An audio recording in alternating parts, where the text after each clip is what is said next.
Pirms mēs runājam par treniņu nometni, varētu parunāt par tevi pašu. Pastāst, kā vispār sākās tava aizraušanās ar šo sporta veidu?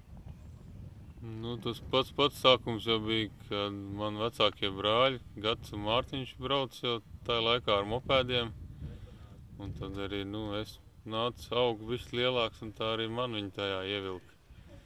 Un tad jau bija viens brīdis, kad mēs visi trīs braucām sacensībās mopēdos, bet protams, tētim visas trīs dēlus aprūpēt un sarūpēt, un tam visam arī finanses vajadzēja. Tas bija ļoti grūti un praktiski neiespējami. Un tad it kā brāļi un tētis redzēja, ka man tā lieta kaut kā iet un padodās, un arī bija labi rezultāti tajā laikā, un tad viņi visus tos spēkus veltīja un savu enerģiju veltīja tieši man. Un tad, tik tālu tad esmu ticis līdz šim te līmenim, kad esmu jau vairāk kārtējis Latvijas čempions, Eiropas čempions un pastāvīgs pasaules čempionāta dalībnieks. Cik tev bija toreiz gadu, kad tu uzkāpi pirmo reizi uz motas? 6 gadi man bija, tā kā, šitā man jau ir 21. moto sezona, tāds laiciņš ir. Šodien tiek apmācīti jaunie sportisti, bet kā pats tu mācījies? Tas bija tur bija kopā ar taviem brāļiem un tēti, bet vai nepietrūk šāds te, kad atbrauc profesionāļi un pastāsta visu?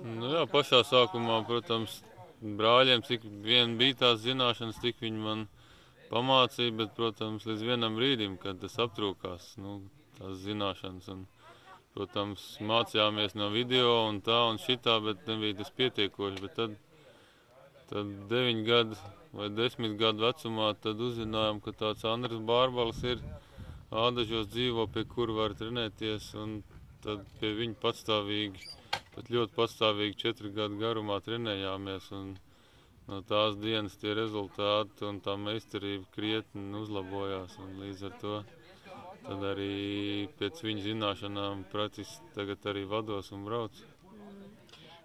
Kas ir tas, kas aizrauja motokrosā? Jā, tās aktivitātes un praktiski ļoti enerģisks jau tas sporta veids un rūts un lec. Protams, tas visvairāk un arī kā ļoti daudz cilvēku skatītāji saka, ka tas ir skatāms sporta veids. Jo tomēr ir cīņa, ir elkonis pie elkoņa trasē un tā rūkoņa, un tas viss pietiekoši liela adrenalīna uzdzen.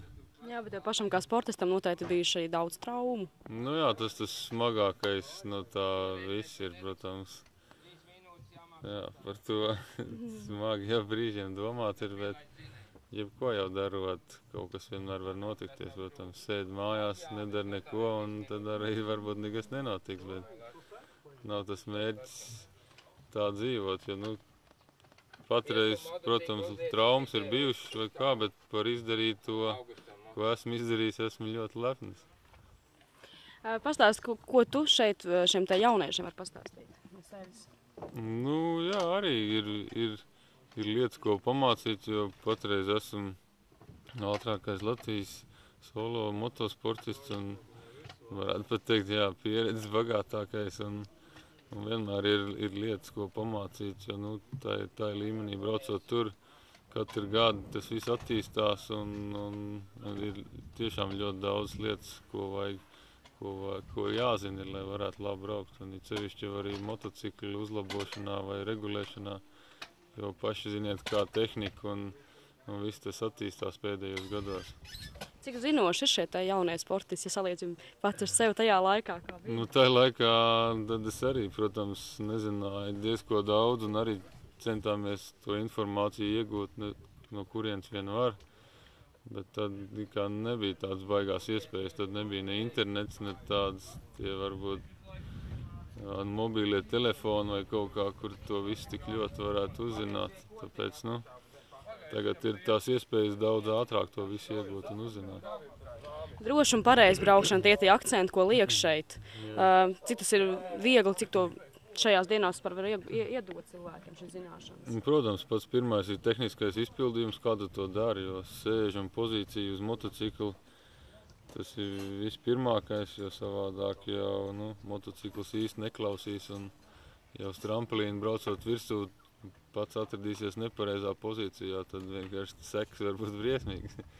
Tāpēc, nu, tas viss, jā, protams, ir sportisti, kur ir praktiski necik sen tikai sākuši, kuriem tos pašus pamatus vajag, bet ir arī ātrāk un pieredzējušāk, jo tāpēc tiem atkal mazliet savādāk tā informācija, bet pie katra līmeņa šeit tiek piestrādāts un pamācīts katram, kā vien vajag. Un kā trasi? Cik tā ir profesionāli?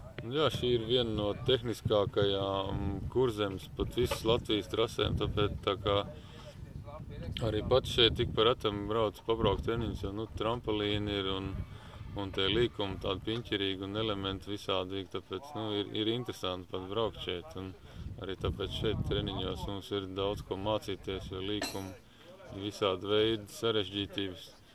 Un arī tādā veidā var tikai attīstīties. Un kā pirmā diena tika aizritēta?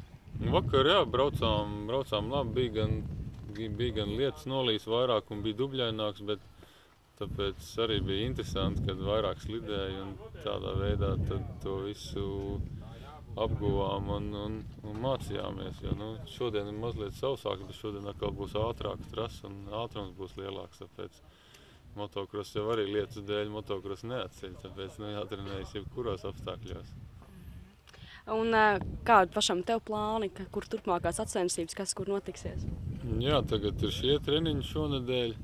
Šo svētdienu ir pasaules čempionāts Dienvidāfrikā, bet uz to gan nedošos, jo tās izmaksas ir pārāk trakas tomēr. Un pēc tam piedalīšos Latvijas čempionātā Popē pie Ventspils, un tad jau gan uzreiz man jābrauc atpakaļ uz Beļģiju, jo tur ir nākamais pasaules čempionāta posms, un tad jau sacensības turpinās tur pa Eiropu. Gadiem tu bijis ļoti daudz valstīs, vai ne?